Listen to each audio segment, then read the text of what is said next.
Olá, nós estamos de volta com o nosso podcast. Pode ser mais um podcast de ciência, tecnologia e inovação.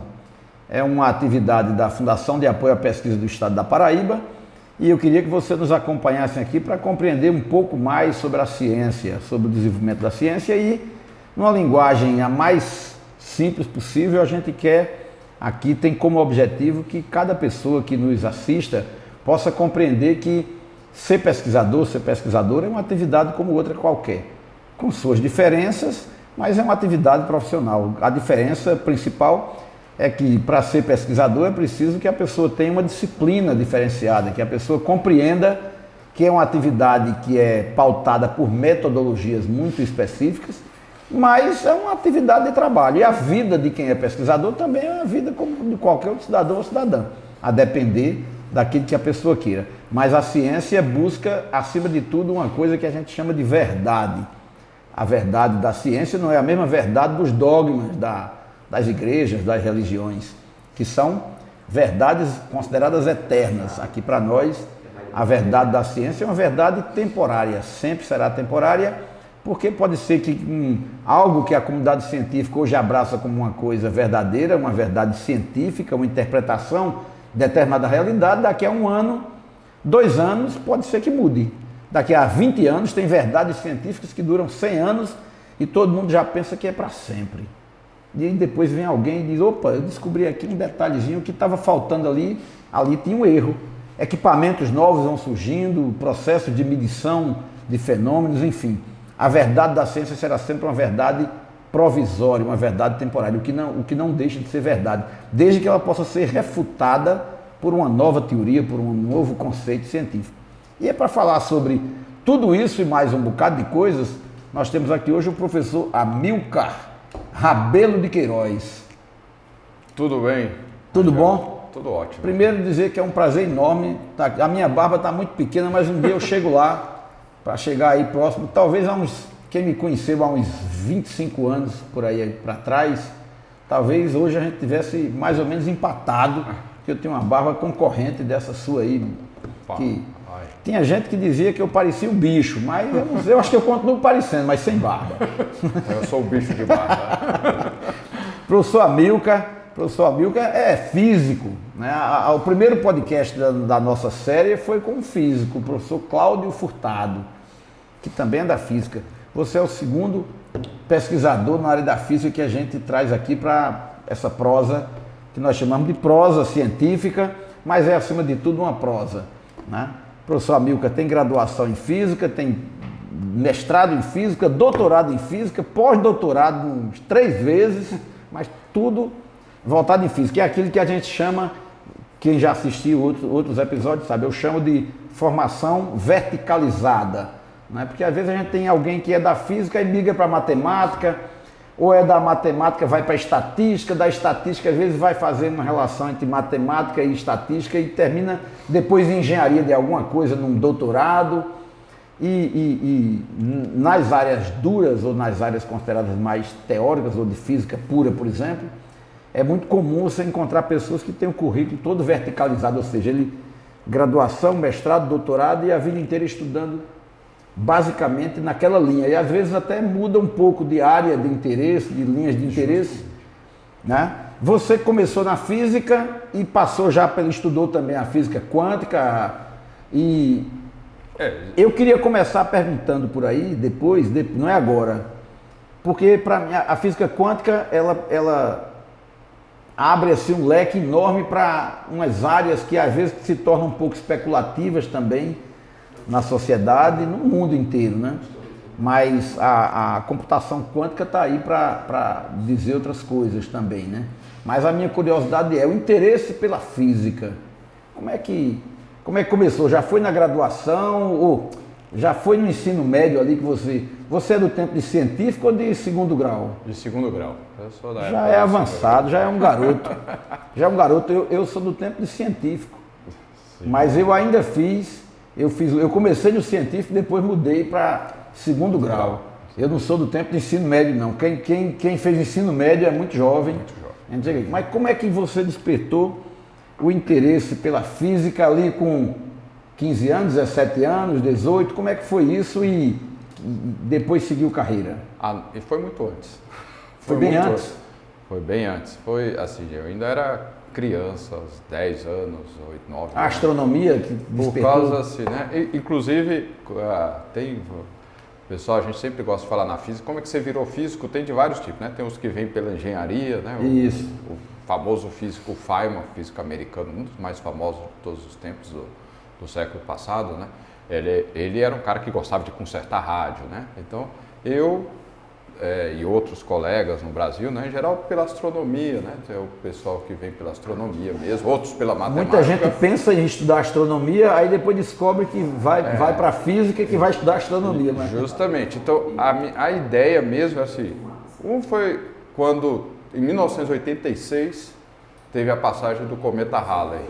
Então, eu acompanhei. Que eu acompanhei de criança, né? Ali evento também familiar, todo mundo assim da família, a gente ia. Foi difícil, né? Visualizar. Foi um sucesso, né? Foi uma festa, assim, a preparação do cometa Halley. Foi uma certa frustração.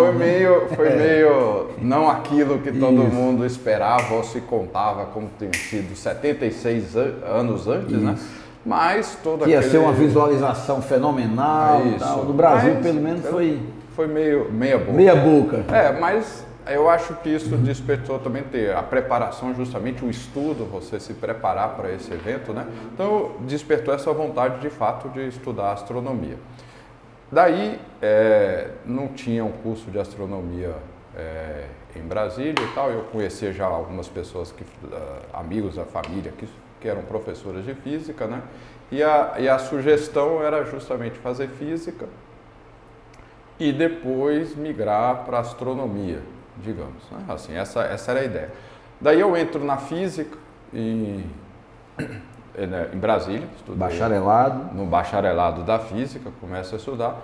Eu era também muito apaixonado, e ainda sou, das minhas grandes paixões é a matemática. Então eu comecei ali a estudar matemática, física, e aí comecei a estudar assim, para fazer astronomia você tinha que estudar a teoria relatividade especial, relatividade geral do Einstein. Comecei a estudar isso com o pessoal da matemática e aí veio aquela, não vou fazer astronomia, mas veio aquela história mecânica quântica. Aí quando eu aprendi mecânica quântica, aquilo foi,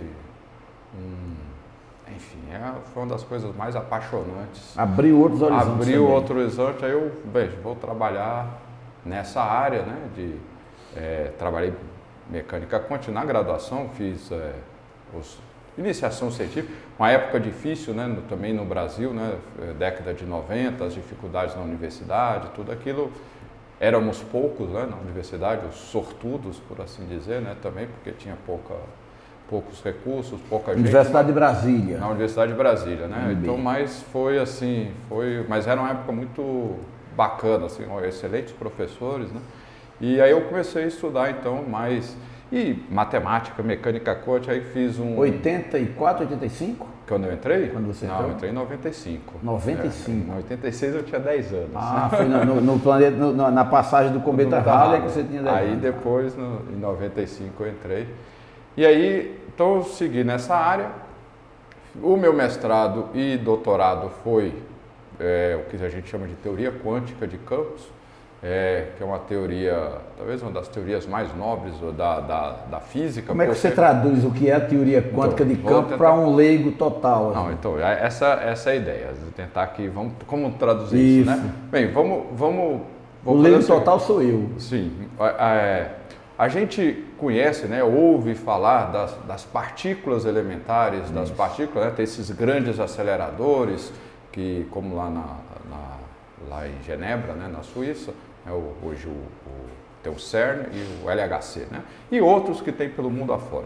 Então, durante o século passado, o pessoal foi descobrindo as partículas, elétrons, os protonêutrons, os muons, né? Que os mesons, né? Que foi um brasileiro que descobriu, César Lattes. Isso é muito importante, a gente precisa resgatar essas histórias. César Lattes é aquele que deu nome à plataforma que historicamente ficou famosa hoje. Quando todo mundo fala, cadê o seu Lattes? É a referência a César Lattes, um grande pesquisador, um grande cientista brasileiro. Que descobriu o meson pi. Então, né, então O estudo dessas partículas, digamos, a gente precisa, isso é um modelo de partículas que a gente tem hoje, você precisa de um arcabouço teórico.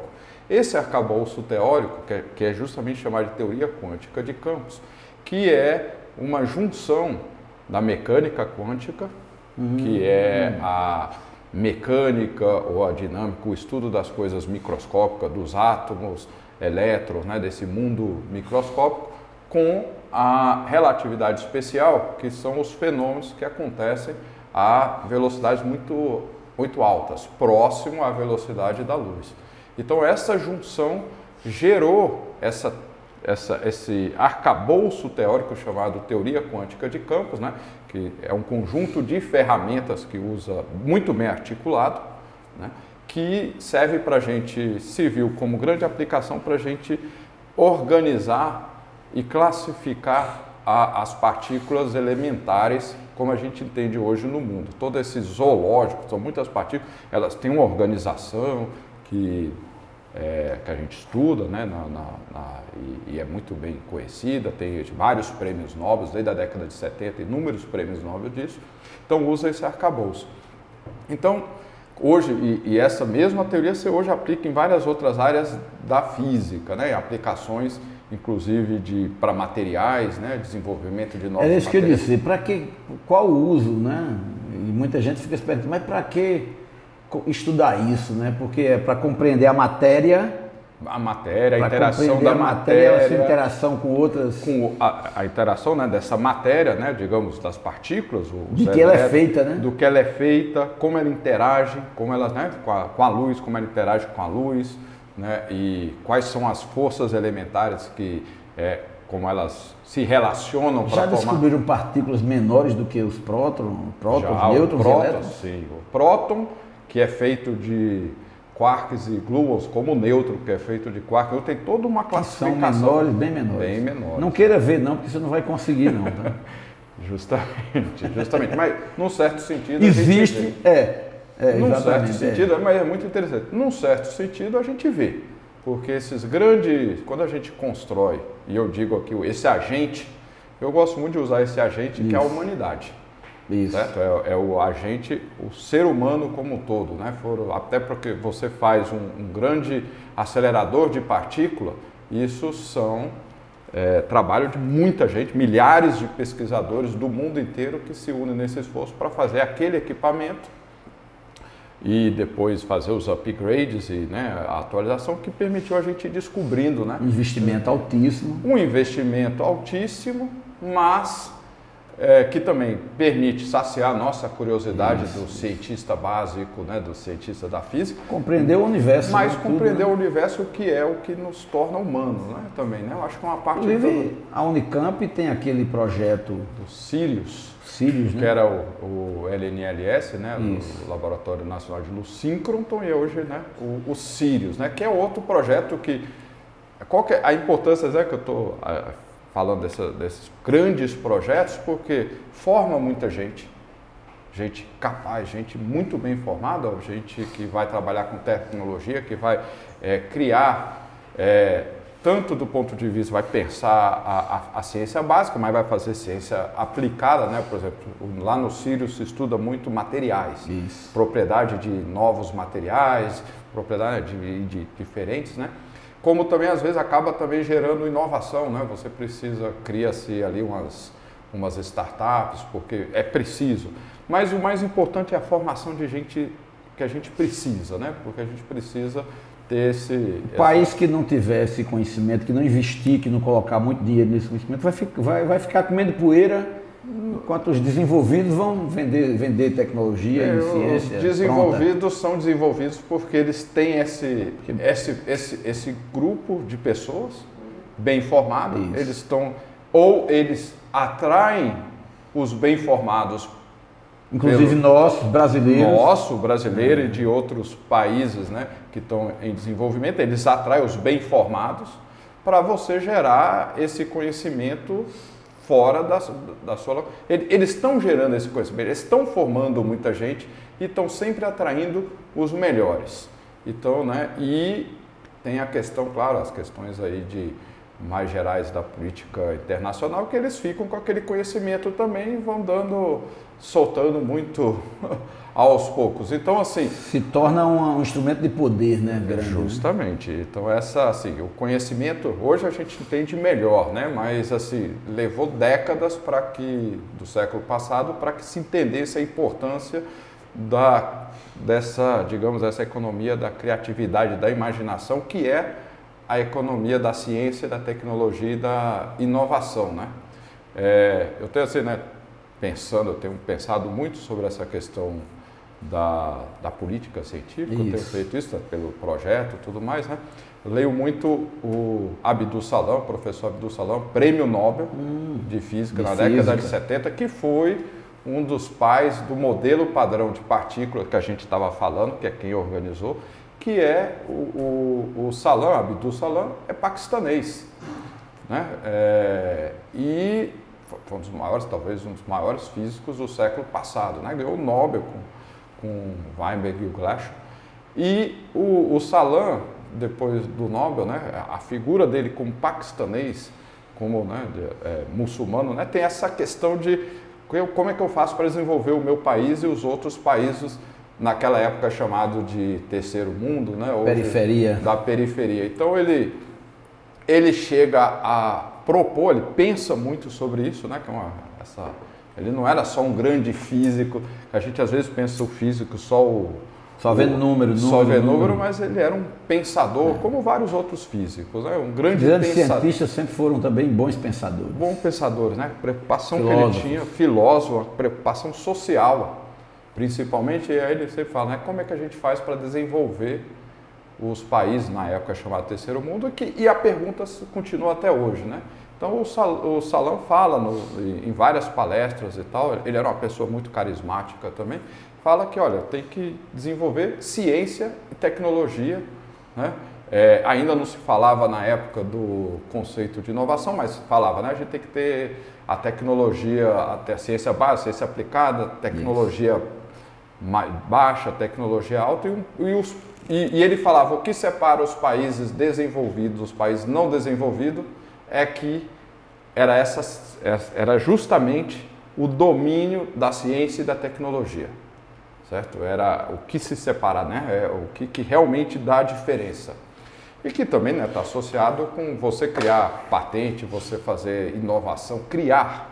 É por isso que eu às vezes falo da questão da criação, né? A gente desenvolver esse ato de criação. O Brasil está saindo de uma fase terrível para a ciência, que teve um governo que durante 4 anos tentou descredibilizar a ciência, os cientistas, em todos os sentidos. E tem um novo governo, já não mais tão novo, já tem 9 meses, né? Mas dizendo que, usando até uma expressão de repatriar pesquisadores, cientistas, jovens cientistas, inclusive, que foram embora do Brasil atrás de trabalho melhor remunerado, né? Com dólar, com euro, principalmente Estados Unidos, né? Onde tem muita Alemanha, Estados Unidos, onde tem muitos pesquisadores brasileiros que terminaram seus doutorados aqui e iam sendo filtrados e puxados para lá, né? E na área de tecnologia isso é onde é mais presente, né? Isso, você acredita que isso tem possibilidade de mudar um pouco o cenário da ciência brasileira, repatriar oferecendo alternativas financeiras mais atraentes, né? Então, tem que ser feito e essa política está sendo feita, certo? Não é uma política que está sendo feita, né? Tem 9 meses, mas 9 meses nessa escala aí é pouco tempo ainda, precisa, porque tem várias dificuldades política, econômica, cultural, a mudança das pessoas trazendo tudo isso. É um ano de rearranjo de tudo. É o desarranjo, né? Então, tem que fazer isso.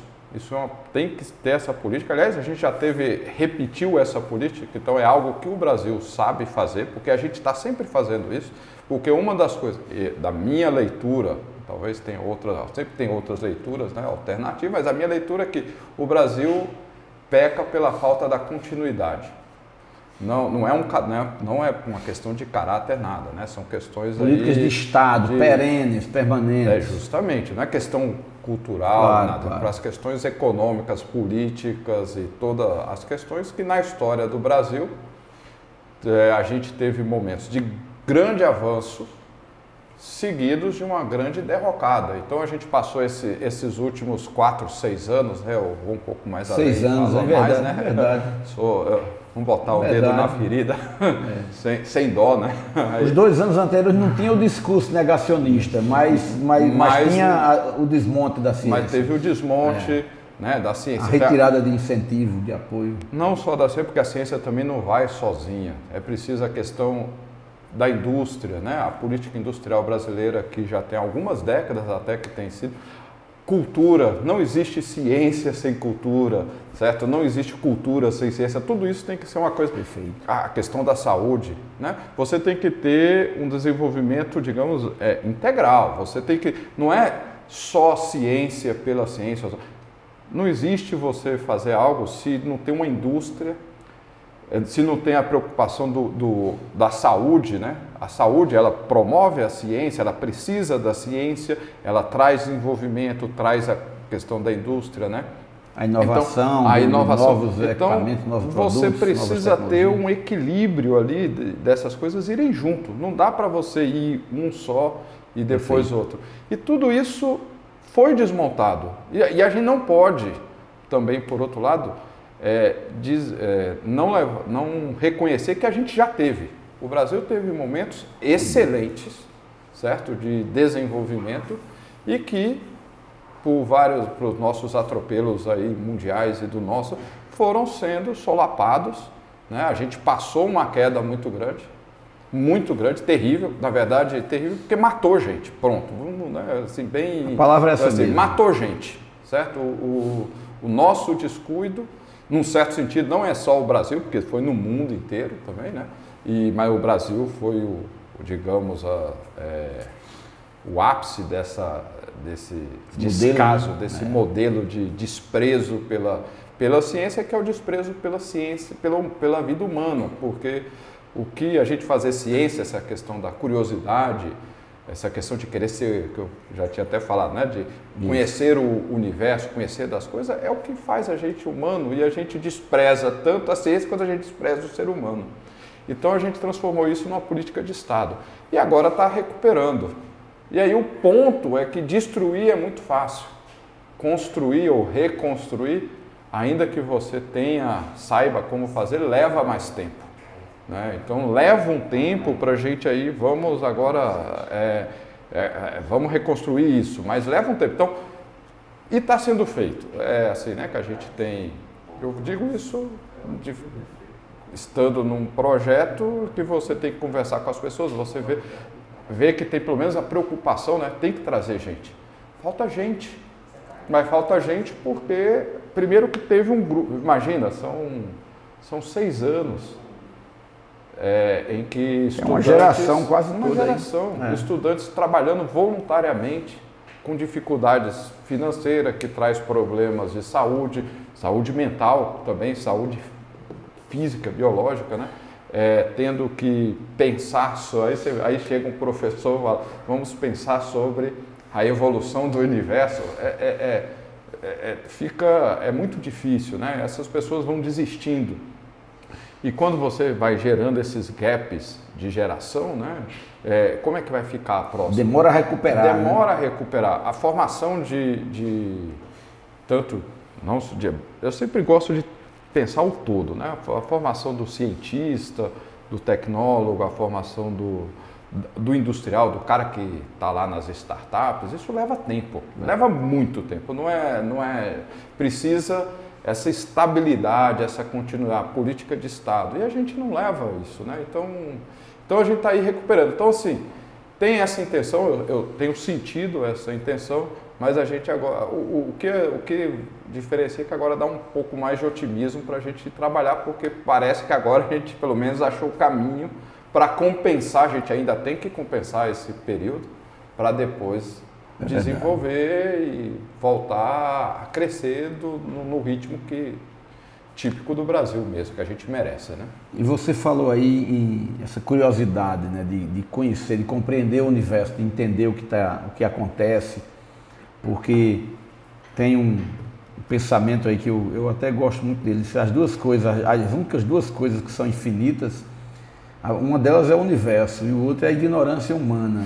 né? Como se não tivesse fim, não tivesse limite. E você fala em conhecimento do universo, essa curiosidade ela não é de hoje, né? A curiosidade humana de compreender o que tem para além daquilo que é visto, por exemplo, né? A Lua, o Sol, as estrelas, um cometa que passava a cada 76 anos, uma estrela que aparentemente é uma estrela que cai, né? Um fenômeno das chuvas, das secas, ou seja, compreender o universo, compreender a Terra, o planeta, é uma primeira intenção humana, né? De entender o que é que está acontecendo, mas os seres humanos começam a descobrir que tem mais coisas para cima daquilo que a gente está vendo, como se o céu fosse um teto, né? Aqui está o teto, que está claro agora, mais tarde fica escuro, e compreender tudo isso. E a gente escuta, todo brasileiro, eu acho, já ouviu falar naquilo que a gente... Eu nunca ganhei num bingo, por exemplo, né? Eu passei a vida jogando. Eu sempre joguei em bingo, com cartelinha. Eu nunca bati uma cartela de bingo. Nunca vi falar. Eu nunca ganhei rifa. Eu fiz até uma música falando disso. É o jogador, ele falando de um cara que joga no milhão, ele sonha com vaca, aí joga, aí dá touro, ele pede dinheiro, né? Aí ele sonha com um carneiro, aí vai lá e joga, aí dá cabra. Pô, aí dá parecido, mas não dá certo, né? Não ganha. Aí, então, diz que até no baralho ele só se tivesse com carta marcada para ele ganhar. Sem isso não ganhava nada. Mas falar em bingo, né? A Paraíba, mais recentemente,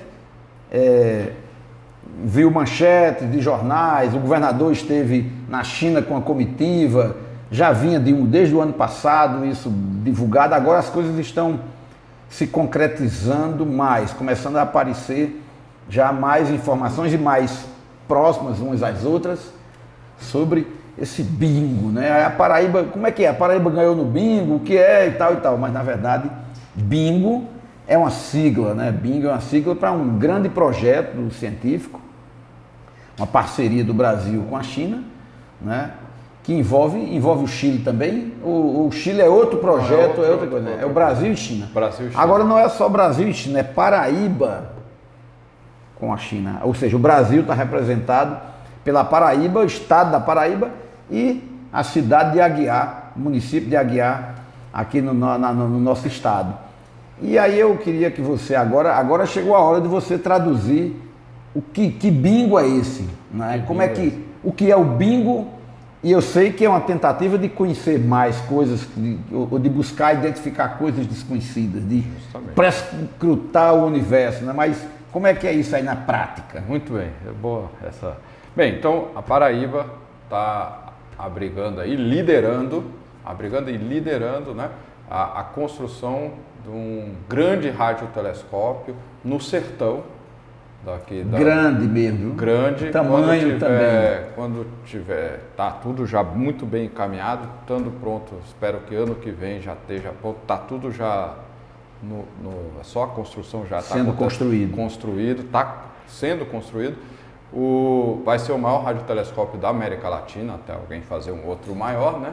Um dos maiores radiotelescópios do mundo. E esse, assim... Tem poucos parecidos com esse no mundo, né? Não, tem poucos radiotelescópios grandes no mundo, né? Existem vários radiotelescópios mais pequenos e médio porte, tem vários. Agora, grandes são poucos, né? Em geral, eu sempre falo, né, que os radiotelescópios eles acabam até sendo ícones culturais. Eu insisto sempre em falar de ciência e cultura e tudo, porque tem que ser tudo junto. Lembrando assim, o Arecibo, que era o maior que tinha na América Latina, foi durante muitas décadas o maior do mundo,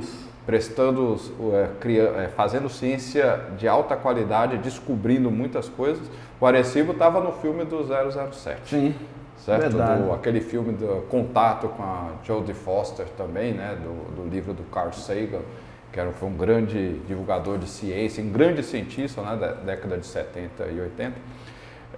Felizmente o Arecibo parou de funcionar tem poucos anos, né? Então assim, a Paraíba está construindo esse radiotelescópio. Esse radiotelescópio, né, que chamado bingo, porque é um acrônimo, né? Não tomara que o pessoal... Todo mundo vai ganhar com bingo. Tomara que todo mundo ganhe nesse bingo, e como às vezes a palavra bingo tem essa questão do sucesso, né? De bingo, deu certo, né? Tomara que ele realmente se cumpra. Porque inclusive é uma tentativa de aportuguesar a sigla, né? Então essa vem de uma sigla em inglês, né? Que é BAO, que eu tenho que explicar. Isso. Né? Em inglês é BAO, Isso. from Integrated Neutral Gas Observation, ou seja, observação de observações integradas de gás neutro, né, para esse negócio chamado BAO, que é um nome pomposo, né, que quer dizer oscilações acústicas bariônicas em inglês, né? Então, bem, esse nome todo, qual que é a ideia porque esse é um projeto que tem um objetivo, de fato, para estudar a evolução do universo, certo? Como é que ele vai fazer isso? Esse radiotelescópio vai fazer isso. A ideia ele vai ficar observando, captando as emissões de rádio do hidrogênio neutro. O hidrogênio neutro, né? O hidrogênio é o átomo mais abundante no nosso universo, né? Que a gente conhece, né? Assim, da parte que é a matéria, né? Matéria é o hidrogênio. Então esse hidrogênio ele emite de vez em quando, é raro a emissão, mas acontece, né? Ele emite ondas de rádio, né? Se você sintonizar em 1.4 GHz, né? A rádio do hidrogênio neutro, né? E então a ideia do radiotelescópio é observar essas nuvens de hidrogênio neutro. Essas nuvens de hidrogênio neutro, a gente quer saber, mapear onde no universo tem mais hidrogênio e onde tem menos hidrogênio. Então, por isso que é uma técnica e a gente faz isso em diferentes instantes do tempo cosmológico. A gente sabe hoje, mais uma vez usando a humanidade sabe que o universo está em evolução, né, ele vai mudando com o tempo, que isso, só de saber isso já é uma grande conquista da humanidade. A gente sabe razoavelmente bem como está essa evolução, ele está crescendo, está se expandindo.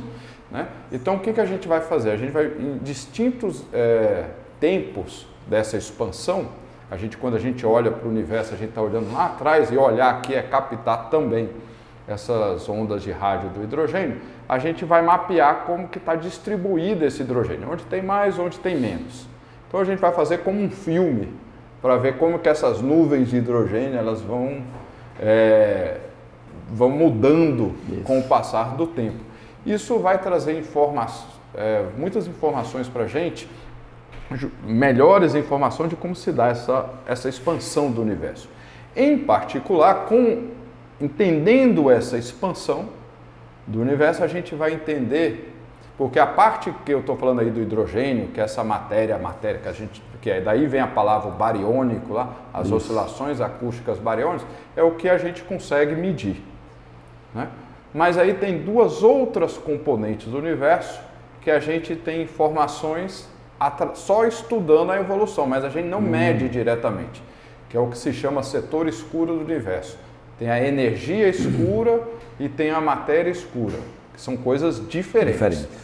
A energia escura é uma componente do universo, alguma energia que é responsável para que essa expansão do universo seja acelerada. O universo está em expansão acelerada, ele está cada vez expandindo mais rápido.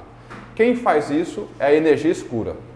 A gente não sabe quase nada sobre a energia escura, a gente só sabe desse efeito.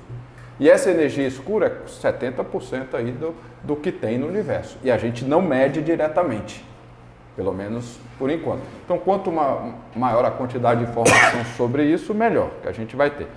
A outra é a matéria escura. A matéria escura é uma matéria que a gente sabe que muito provavelmente existe, mas a gente não consegue observar porque ela não interage com a luz.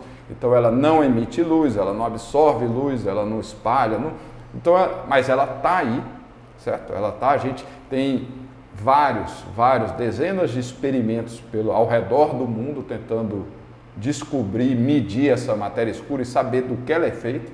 A gente não sabe do que ela é feita, mas a gente precisa saber.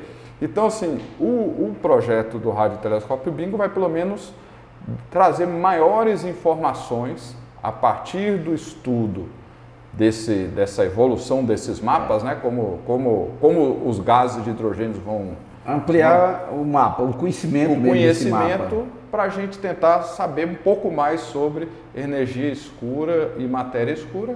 Tem poucos estudos no mundo sobre a energia escura. Tem, assim, tem muita gente tentando entender. Comparado com as outras áreas. Tem muita gente tentando, né? Tentando entender. Mas assim, quando você vai fazer energia escura, que é algo em escala do universo, você tem poucos experimentos, porque eles acabam sendo experimentos muito grandes, certo? Inclusive, a própria descoberta de que o universo está em expansão acelerada, que é a energia escura, foi um prêmio Nobel razoavelmente recente, né?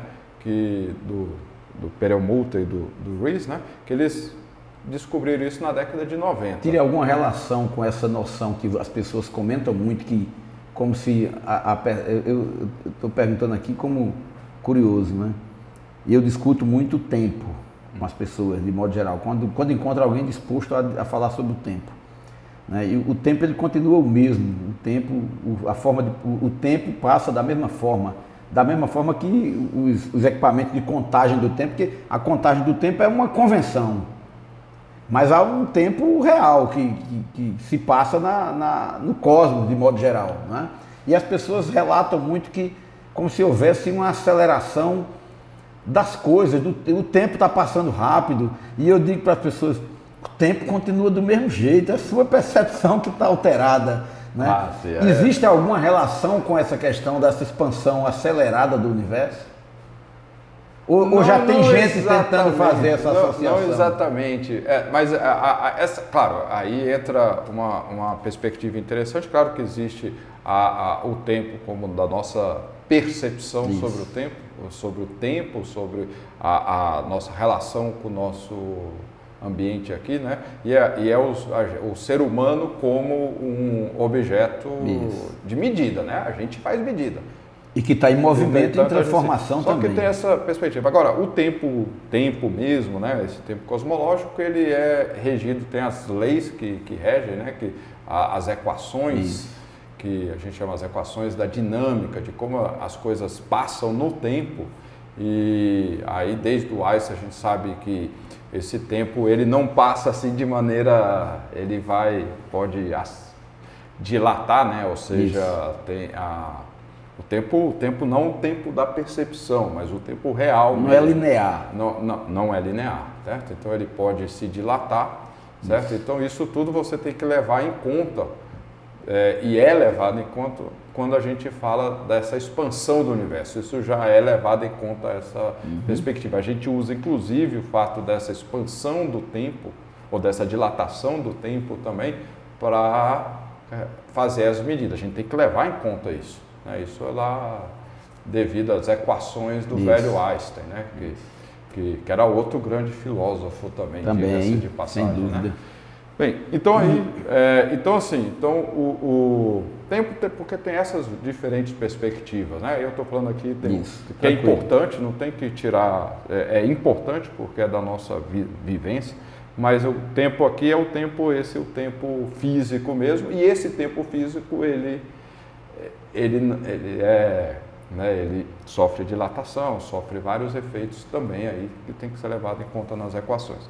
Então o Bingo vai estudar isso tudo, certo? O Bingo vai estudar, simplesmente o Bingo vai estudar a evolução do universo, desde o sertão. Eu acho isso o máximo, porque aqui na Paraíba a gente está liderando esse projeto, a Paraíba está liderando esse projeto. As referências de pesquisa todas que saírem publicadas no mundo inteiro, a Paraíba estará registrada como locus daquele... Justamente, a Paraíba... Daquele conhecimento. Daquele conhecimento. Você colocar a Paraíba no mapa da grande ciência internacional, certo? Você é um personagem principal dessa atividade que é a ciência, que é feita no mundo inteiro. Eu vou terminar tendo que trazer outro físico aqui desses dias de novo, agora que eu lembrei, porque tem outro telescópio aqui sendo montado também uma parceria com a China aqui em Juazeirinho. Justamente. E que é uma parceria com a UEPB, os professores Lorivaldo e Fernando Bertoni. Pronto. Que é outra linha de pesquisa, do ponto de vista do tamanho, é uma estrutura menor, mas é outro tipo de radiotelescópio também, que vai aparecer. Daqui a pouco só tem físico aqui discutindo. Bem, mas isso é bom, né? A física, tem um físico secretário de Ciência e Tecnologia do Estado e outro físico secretário executivo. Adjunto da física. E eu descobri que tem mais um monte no país inteiro. Aí então, que poder é esse da física, hein? A nossa vontade, né? Na física, a gente gosta de resolver problemas, né? A gente cria os problemas e a gente vai atrás das soluções, né? Então, e é importante mesmo, a física, ainda que seja uma disciplina muito difícil, né? Uma matéria difícil, assim, às vezes difícil no seguinte sentido, até falo, é laboriosa, né? Você leva tempo, precisa de dedicação. Não, todo mundo, como dizia o próprio, já falei do grande físico Salão, né? Todo mundo pode estudar física. Precisa ter mais uma questão de perseverança, lidar com as frustrações. Aproveitar, eu queria assim, se chegasse aqui um garoto, uma garota de 14, 15 anos ali, que tem uma curiosidade enorme sobre essas questões da astronomia, do universo, de como tudo funciona e com algum interesse na física, que é que você diria de sugestão, de orientação? Olhar para você assim, você tem um jeito de guru, assim, o que era que você me diria para construir minha carreira, para eu estudar física, para eu estudar astronomia? O que é que você daria de dica, de sugestão, de conselho? Dessa pergunta tem surgido bastante, eu acho importante, né? Sim, as pessoas têm perguntado, acho importante. Que legal. Olha, estudar matemática, ler, acho que ler, sabe? Ler literatura, ler coisas técnicas, ter curiosidade, primeira coisa. E aí, estudar matemática, escrever, gostar de escrever com caneta aqui, né? Rabiscar, fazer contas, gostar de fazer conta, gostar de desafio, de resolver problemas, gostar de jogos, resolver, né, ali os desafios e saber lidar com as dificuldades que às vezes assim, você perde no jogo, né? Você tem que se voltar ali, vamos de novo. Tem que ter uma pessoa. Só para ganhar não é jogo. Não é jogo. Então assim, tem que tem que estimular bastante a criatividade e a imaginação, porque física sem criatividade e imaginação não funciona, além a ciência não funciona, né? E aí se preparar, você quer entrar numa carreira, né? Eu sou professor da UAF, né? Da UFCG, Unidade Acadêmica de Física da UFCG. Você tem lá, você entra nessa carreira, claro que você pode entrar em outras carreiras, seja matemática, engenharia, né? Mas você entra numa carreira dessa, você vai ter que fazer cursos, ter aula, né? Vai ter aula na matemática, vai ter aula, algumas coisas da engenharia, né? Então você começa a ter um pouco dessa formação. Sempre tenho insistido, principalmente hoje em dia, com essa questão da leitura, né? Dominar o português, ou dominar inglês. Física acontece em inglês, a ciência acontece em inglês. Né? E porque é o que dá para dialogar um paraibano com um chinês tranquilamente, os dois falando inglês. Um paraibano com chinês conversa. E isso é muito importante, isso que aliás é uma coisa que eu tenho falado incansavelmente nos últimos tempos, né? Que a ciência universal, é a mesma, seja no interior da China, nos grandes centros da China, no interior do Brasil, na África, na Europa. A ciência é a mesma, então a ciência é a principal carro-chefe da diplomacia, certo? Nós, cientistas, a gente se entende, né? A gente se entende, o cientista se entende, eu vou lá na China, converso com o pessoal da China, converso com o pessoal da Europa, a gente, tendo histórias de vida, culturas totalmente diferentes, porque culturas, né? Um goiano, vim para Paraíba, eu tenho a cultura ali do goiano, mas eu consigo conversar aqui com o pessoal, porque a gente está falando ciência, Isso abre o primeiro e depois eu começo a entender as nossas diferenças culturais e valorizar isso. Mas a ciência, ela une, né? Mesmo assim, ela permite com que, por exemplo, um garoto lá na China, quando às vezes eu vou encontrar colegas lá, a gente teve a mesma formação, a gente leu os mesmos livros, isso assim, do outro lado do mundo, a gente leu os mesmos livros, a gente fez os mesmos exercícios, passou as mesmas dores, várias noites fazendo exercício lá. Para conseguir conversar, tem que ter uma língua que faça a mediação. Justamente, a gente tem problema comum, porque esse problema, você está estudando o universo é o mesmo para todo mundo. Isso. Você está estudando o funcionamento de uma certa máquina ou de algum do fenômeno lá das partículas elementares, o funcionamento do átomo, o átomo é o mesmo aqui em qualquer lugar que seja, né? Então a ciência tem essa universalidade, né, e o que permite a gente transitar. E depois você começa a ver ali as suas diferenças e respeitar, né, porque a gente aqui, ó, como pode duas culturas tão diferentes em princípio, né, como a cultura ali, as várias culturas, né, porque a China são várias culturas, o Brasil são várias culturas, né, os Estados Unidos são muitas culturas, né, então, e aí de repente formações, a gente tem a mesma curiosidade, aquela coisa que, por isso que eu sempre falo a gente, os seres humanos, a humanidade. Deixa eu fazer uma listinha aqui. Ter uma grande curiosidade pelas coisas do mundo, de querer descobrir coisas, gostar de resolver problemas, gostar de literatura, tem que ler, tem que conhecer. Quem pensa que sabendo muita matemática sem conhecer nada do mundo ao redor, da humanidade, entender o ser humano, compreender, isso a ficção ajuda muito, a literatura ajuda muito. Ajuda muito. De entender a própria língua, mas também buscar dominar uma outra língua, no caso o inglês. Isso, né?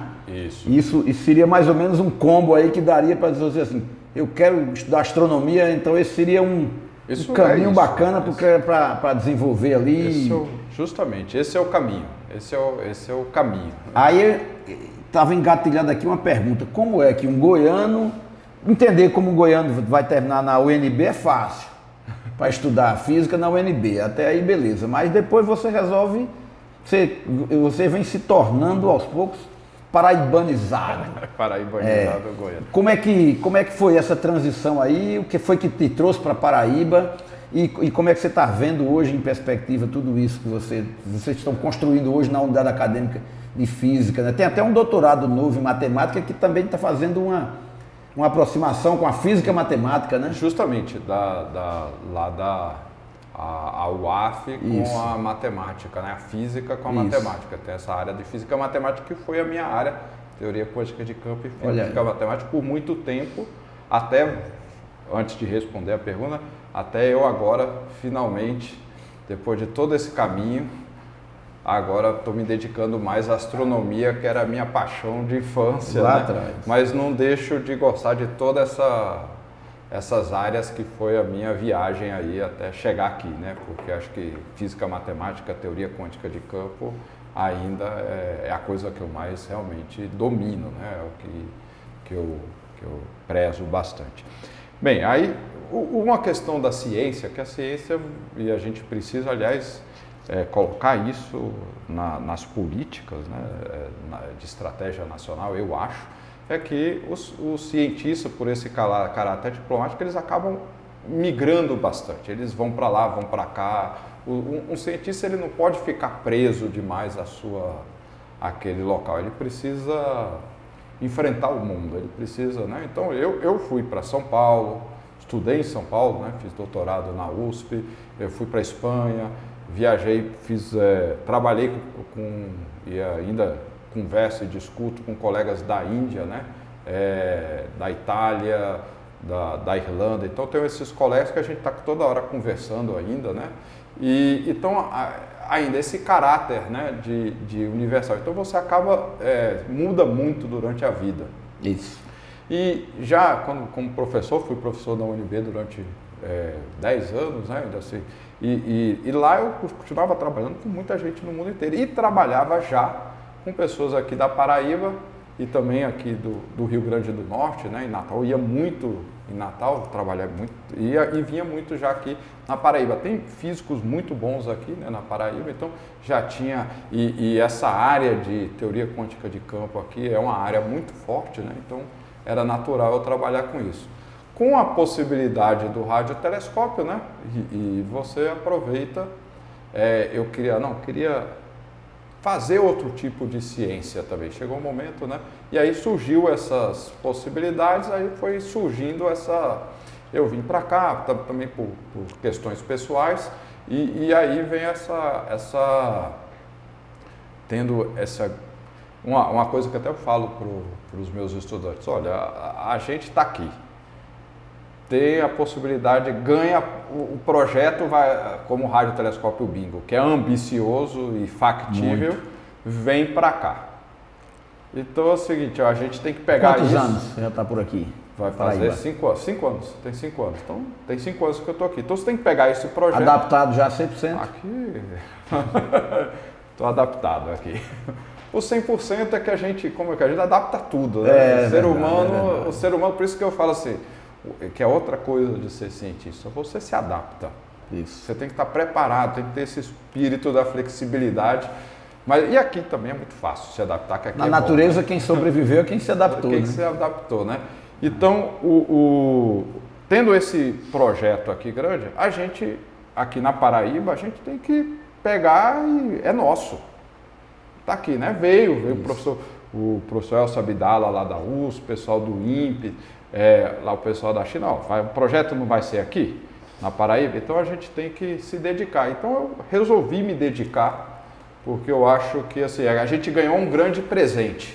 Então agora é a hora de se dedicar, aprender a manusear, a brincar com esse presente, e isso vai trazer um monte de benefício para todos. Como eu digo, né? Para todos, né? Porque eu acho que um projeto desse, o que ele vai causar, um radiotelescópio desse, o que ele vai causar na cabeça das crianças aqui da Paraíba, e dos idosos e de todos, né? Porque veja, eu quero a próxima geração, que é quem vai tocar o radiotelescópio, né? O radiotelescópio, tem que durar várias décadas, de preferência 100 anos, no mínimo. Então vai ter outras gerações. Quem vai ser essa geração são as crianças de outra, ou quem ainda nem nasceu. Então, que despertem a curiosidade, que comecem a... E dali vão aos poucos se encaminhando e aprendendo, tomando gosto, né? E aí claro que para isso você tem, é nossa responsabilidade, né? Além da minha vontade, do entusiasmo, mas tem assim a responsabilidade aí, digamos até social, de que esse radiotelescópio tem um impacto na vida aqui das pessoas, para as novas gerações, até porque a gente precisa que as novas gerações cresçam valorizando bastante a ciência, o pensar científico, né? Além dos outros, mas valorizar mais dessa maneira, porque salva a vida, né? A gente viu aí com o Covid, né? Que as vacinas, ganhou o Nobel ontem, né? A vacina. Exatamente. Então assim, merecidamente. Então assim, a gente precisa dessa geração. Quem quiser que não acredite em vacina, né? Mas só está vivo hoje porque tomou vacina. Porque tomou vacina e tem que tomar. Não tem muito isso, porque até é uma questão de respeito ao próximo. Não é uma questão de fé, não, de acreditar ou não acreditar, de ir lá e toma, fazer. Faz, E aí você precisa que essas crianças hoje, adolescentes, eles comecem a valorizar a ciência, para eles tocarem também o projeto e descobrir o universo. E isso vai trazer desenvolvimento, e a gente tem que preparar isso para trazer desenvolvimento para a Paraíba, voltando aí ao início da conversa, porque é a ciência e a tecnologia que separa o país envolvido do país em desenvolvimento. É essa diferença, certo? Então a gente precisa que aqui, nas próximas gerações, e isso é a gente que tem que formar esse pessoal, eles têm um histórico de ciência e tecnologia que por acaso não, por razões históricas corretas, né? A Campina Grande e a Paraíba já tem um grande histórico, uma diferença, que é essa valorização da tecnologia e da ciência, que é uma coisa típica da Paraíba, né? Por sua história, né? Aquelas coisas desde lá da... As universidades nasceram aqui basicamente com esse pensamento voltado para a tecnologia, para a ciência. Justamente. Em 1954, Campina Grande criou, basicamente tinha sido acabado de criar o CNPq. Pois é. Campina Grande criou a fundação municipal chamada Fundact, Fundação para o Desenvolvimento da Ciência e da Técnica. Em 1954, a grande parte das fundações de amparo à pesquisa no Brasil, muitas vieram a existir há 15 anos. A da Paraíba tem 31 anos, tem quase 32 anos. 31. A FAPESP tem 60 anos. A Fundação de Apoio à Pesquisa daqui de Campina Grande foi pensada bem antes, ou seja, de fato a cidade sempre teve a felicidade de passar por ela, de viverem nela, de pessoas que vieram para cá e se apaixonaram pela cidade e pela região e fizeram aqui sua vida, né? O próprio hino de Campina Grande fala Canaã agora eu só sei cantando, né? É como se todos os... É a grande terra que os forasteiros chegam aqui e se sentem em casa, né? Isso. Então, mas os indianos, chilenos, alemães vieram para cá, para Campina Grande, ali nos anos 60, e fizeram uma transformação, trouxeram uma contribuição enorme à história. Essa história da tecnologia em Campina Grande tem muito a ver com um grande pensador, o Linaldo Cavalcante, que foi um cidadão que impulsionou muito disso, mas tinha muitos gestores que às vezes nem eram iniciados em nada, mas que tinham uma percepção. Caneando Leais Forasteiros, no hino de Campina Grande, né? E que na verdade é isso. Então, essa é uma vocação do Estado, mas é uma vocação construída, não existe uma coisa natural. Ela é construída socialmente. Justamente, né? Uma história. Então, é mais um passo que está sendo dado na Paraíba para colocar a Paraíba no mapa do mundo da ciência. Justamente. Com essa questão do bingo, por exemplo. Justamente, né? Assim, é uma continuação dessa história, né? Exatamente. Então, assim, o bingo está aqui por isso também, né? A gente um Estado que acolha isso. E tem essa visão, né? Acho que aí o Estado da Paraíba, o governo do Estado, o governador, o Cláudio Furtado, essas pessoas, né? A FAPESC, né? Tudo tem as universidades, tem essa visão de futuro baseado na ciência e na tecnologia, né? Também cada vez mais na inovação, né? Então isso é uma vocação construída, claro, histórica, tem que fazer e tem que ser continuada, que eu acho que cada vez mais essa é a chave. Você não pode ter interrupções para não ter problemas geracionais, claro. Você tem que continuar. Investimento em ciência, se você investe 20 anos e corta um ano, a tendência é jogar fora quase tudo que foi construído e começa tudo de novo para poder retomar. Justamente, então tem que ter... Depende de continuidade. Aquilo que você falava lá atrás, aqui nessa nossa prosa, sobre políticas, a permanência das políticas, né? Políticas de Estado, né? Justamente. Não é um governo chegar e dizer, não, isso aqui eu não quero mais não, vamos mudar para outra coisa. Uma coisa é o calçamento de uma rua, outra coisa é um projeto de ciência, um projeto de investimento, de política pública de longo prazo. Justamente, que vai fazer as vacinas, curas de doenças, vai fazer a gente entender melhor o universo, né? E tem que ser isso, e é o que a gente quer, eu acho que todo, assim, desde lá, né, você citou o professor Linaldo, né, que seja um menino lá no sertão, um menino aqui no Brejo, né, lá no litoral, todo mundo aqui que desperte a curiosidade e vai continuando, e vai formando mais gerações. Daqui a 20 e poucos anos o sujeito é um cientista. É um cientista e está fazendo a ciência, está conversando com o pessoal lá da China, da Europa, dos Estados Unidos, da África, está conversando todo mundo, né? Por isso tem que aprender inglês. Tem que aprender inglês. A gente precisa aprender inglês. De repente, eu acho que a gente tem que agora até começar a aprender mandarim também. Não precisa, é bom lembrar, não precisa ser colonizado, não. Não precisa se deixar colonizar pelos que falam a língua inglesa, inclusive, que tem muito poder econômico. Isso é outro assunto. O aprendizado da língua tem a ver com essa necessidade, de fato, de dialogar. Você estava dando um exemplo antes ali da música, do inglês, da capacidade de comunicar. Você chega, senta com um chinês, um alemão, um indiano, um português, um francês, um italiano. Aí todo mundo, sim, a gente vai falar como é que vai se comunicar. Então usa o inglês. É como se pegasse um regente de uma orquestra, sai daqui para ensaiar uma peça de um paraibano, né? uma sinfonia de Jorge Ribas, por exemplo, que é um compositor daqui, professor de música, compôs uma peça de 10 minutos para uma orquestra. Aí ele chega lá na China e tem lá, como é que ele vai dialogar com essa pessoa? Tá, em inglês, mas ele já tem uma linguagem prévia, que é a música. Que é a música, que o que lê aqui é o mesmo que lê em qualquer lugar. Então é por intermédio dessa linguagem da escrita musical que todo mundo, mesmo não sabendo falar a mesma língua, todo mundo consegue se comunicar. E para dialogar sobre quaisquer outros temas, ou é o inglês, não tem para onde correr. É o inglês. Não, mas o inglês, assim, e você, ele é mais, né, porque assim, eu estou aqui na Paraíba, sou um goiano, eu tenho orgulho dessa minha goianidade, né? Comeu muito arroz com piqui, e galinha ainda, com piqui. Come ainda. Como ainda. Eu não vou continuar comendo sempre. Quem é daqui não entende muito isso não, mas eu sei como é e gosto. Mas Juazeiro do Ceará aqui é onde se come, né, arroz com piqui e galinha também, viu? Tá. Mas a questão é o seguinte, você tem que apreciar as diferentes culturas também. Perfeito. Assim, você está aqui não se deixar colonizar e conhecer e respeitar as outras culturas, né?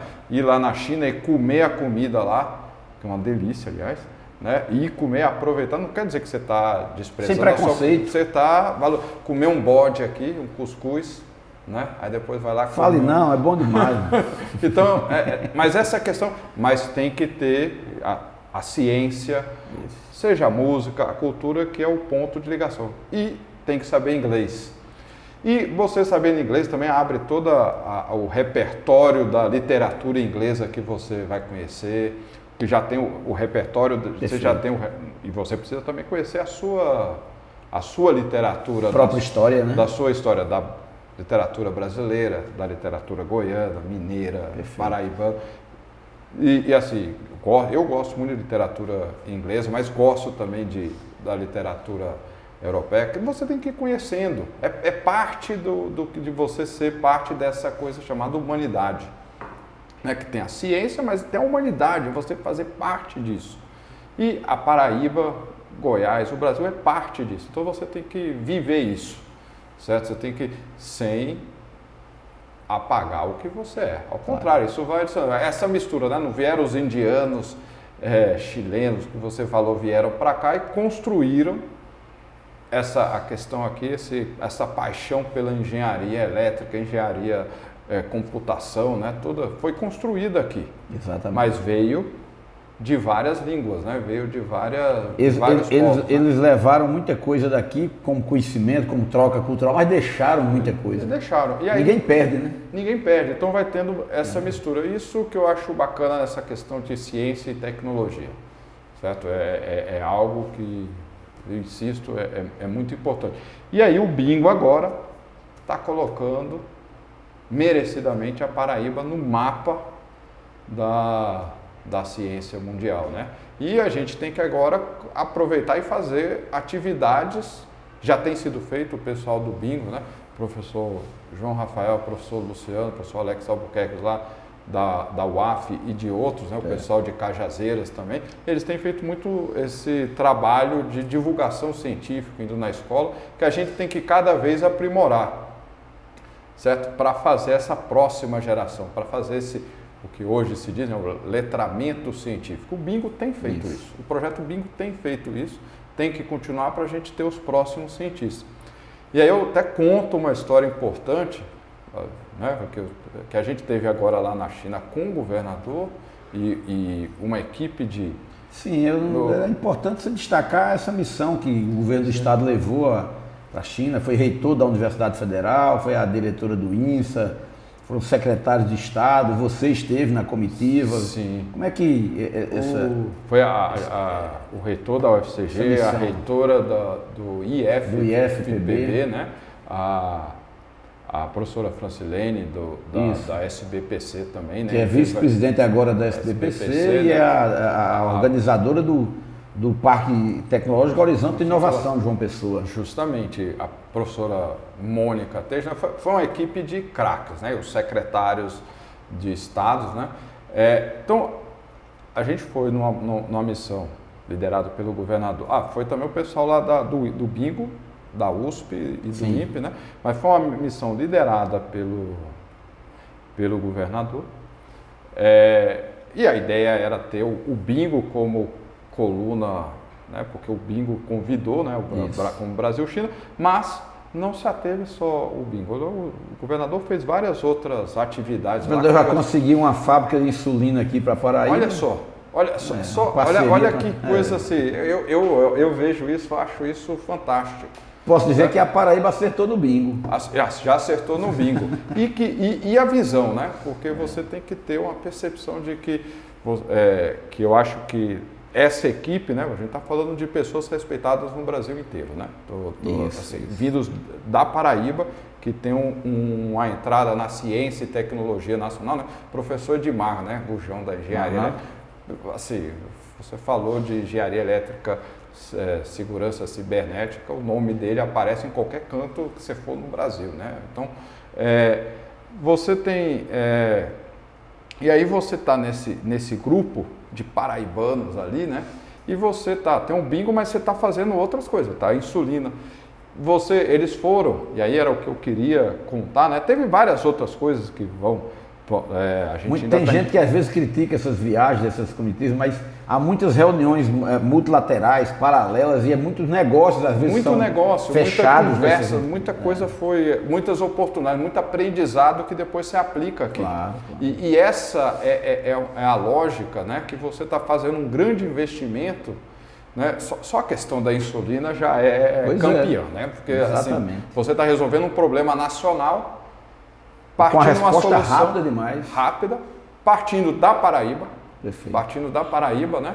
E foi não só graças, claro que a coisa já vem sendo pensada, mas com uma viagem dessa ela catalisa, né? Então, assim, e fecha, e faz e acontece, porque vai nesse espírito de resolver problemas, né? Que é muito importante.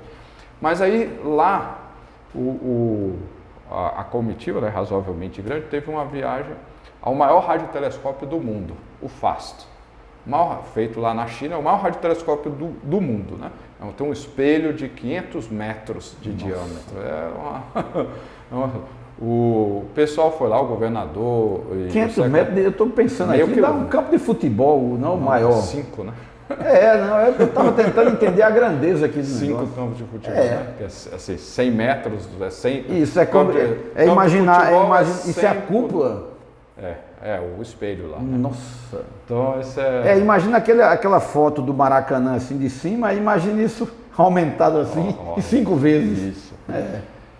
E aí esse radiotelescópio lá, o chamado FAST, que diga-se de passagem, o bingo, a gente fez um acordo de parceria, um acordo que a gente está fazendo de parceria, né? De colaboração, né? Dentro do que os cientistas fazem, né? Virar uma colaboração junto com o FAST e com o outro que é o Tianlai. Então o bingo a gente está trabalhando agora junto com a gente ampliou a nossa parceria, né? É o bingo e mais esses 2 grandes projetos chineses agora, né? Mas eles foram lá no FAST, que essa história é interessante, que é um grande instrumento, né? E o que o pessoal lá fez foi o seguinte: eles construíram uma vila lá pequena, que eles dão o nome de Cidade da Astronomia, perto ali desse radiotelescópio, né? Um bairro, assim, né?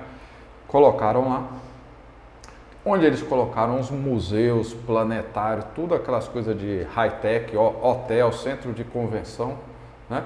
E o pessoal foi lá e viu certo? Não é o Amilcar que vai lá e viu, né? Você vê lá e viu. E aí você vê o seguinte, aí aquela coisa da cultura chinesa lá, o pessoal da política de Estado ali, mais de promoção. Tudo lá é muito grande, né? Tudo é muito grande, então fizeram isso. E aí qual que é a ideia? Os caras falaram o seguinte, ó, as crianças têm que ir visitar o FAST e ir na cidade da astronomia. Então vai aquelas excursões escolares. O FAST, a China é gigantesca, né? Igual o Brasil, né? Eu acho que a China é maior do que o Brasil. Ele é gigantesco. O FAST está numa região que era muito mais pobre do que a Aguiar. Então você, né? Era uma região pobre, de montanha e tal, difícil de acesso. É de difícil acesso. Você faz uma política que as crianças precisam ir lá, conhecer, viver essa experiência.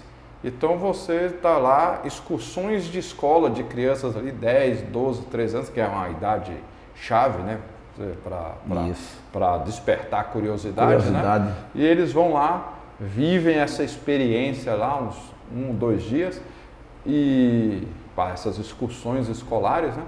Para viver isso. Agora você imagina, o FAST tem poucos anos, né? Acho que são só agora, tem poucos anos, no meio da década passada. Imagina como que vai ser a próxima geração de chineses com esse negócio de ciência, porque você está passando ali no mínimo 1 milhão de chineses, de crianças, por ano. Quantas delas? Muitas delas vão se despertar para a ciência. Se de cada 1 milhão 100 se tornarem curiosos e daí em diante começarem a querer estudar, já e aí você multiplique isso. Vai multiplicando isso, né? Então você vê ou seja, é um radiotelescópio que está fazendo uma ciência básica, aliás, está fazendo descobertas impressionantes, que o Bingo vai trabalhar junto e o Bingo também vai fazer, que as outras ciências... Sim, existirá essa conexão também de tudo que é buscado aqui com os outros. A gente vai correlacionar. Mas no mundo inteiro termina tendo essa interconexão. É justamente o que a gente está, pessoal, a gente já do Bingo, a gente está trabalhando essas redes, né? Hoje a gente tem a rede Brasil-China, esse é o principal, né, desses grandes telescópios. Mas, ao mesmo tempo, você está tendo esse papel da divulgação científica, da promoção da ciência. E o governador, aqui eu acho que a gente vai fazer a mesma coisa aqui, né? Essa é a ideia, a gente tem que fazer alguma coisa para promover, porque a gente tem que despertar a curiosidade aqui da Paraíba. A gente começa aqui na Paraíba, depois vai expandindo para o Brasil, para que as próximas gerações se dediquem à ciência, né? Já tem ali, imagina ver um radiotelescópio Bingo, vai ser assim, e viver uma experiência. Se estiver pronto, eu que vou lá logo, porque eu estou curioso demais para ver. Né? Vai ser uma experiência, e aí alguns vão ser despertados, e aí cabe a gente fazer uma política de Estado, porque a gente tem que dar vazão à curiosidade dessas crianças em fazer ciência quando crescerem. Ou seja, eles vão precisar de apoio para estudar, porque estudar custa. Pessoas que amem o estudo, que gostem de estudar, que se apaixonem pelo conhecimento. Isso, mas a gente precisa apoiar. Claro. Por isso, a gente tem que deixar o pessoal para estudar, você precisa ter barriga cheia. Exatamente. Né? Tem que ter disposição. Primeira coisa. Então você tem que apoiar essas famílias depois, tem que fazer uma política para absorver. A gente tem que criar centros de pesquisas, tem que promover, para que ir de maneira continuada. E daqui a 20, 30 anos, né, não só o Bingo vai ter feito descobertas grandiosas na astronomia, na cosmologia, isso eu tenho muita... acho que vai acontecer isso, né, é meio que natural. Claro. Até. E aí, mas principalmente a formação desses estudantes que vão não só trabalhar no Bingo, vão trabalhar em outras coisas, claro. Porque tem um monte de... Sabe-se lá quantas coisas de inovação vai ser feito graças ao Bingo. Eu não sei, a gente não consegue nem... A gente pode até incentivar, mas vai acontecer. Planta ali e pode nascer de outro jeito. Pode nascer de outro jeito, né? Isso é um dos aspectos da ciência, mas vai diminuindo essa diferença entre o que são os desenvolvidos, né? e usei em desenvolvimento. E logo assim, todo mundo... Como se tivesse que viver permanentemente nesse estágio de segunda etapa, de Série B, Série C. Série B, não, mas aí é só fazer ciência e tecnologia aí de maneira continuada, que é um outro aprendizado que a gente viu lá na China, mas a gente sabe que... Tem que ser uma política de longo prazo. De longo prazo, de apoiar o cientista, o pesquisador, o espírito investigativo. Falar nisso, o cidadão Amilcar, em relação a Paraíba, o Brasil, está otimista, esperançoso? Agora eu tô. Que isso vai melhorar? Agora eu tô. Agora tá. Tô. Que bom. Agora eu tô. Tá vendo luz? Tô vendo luz.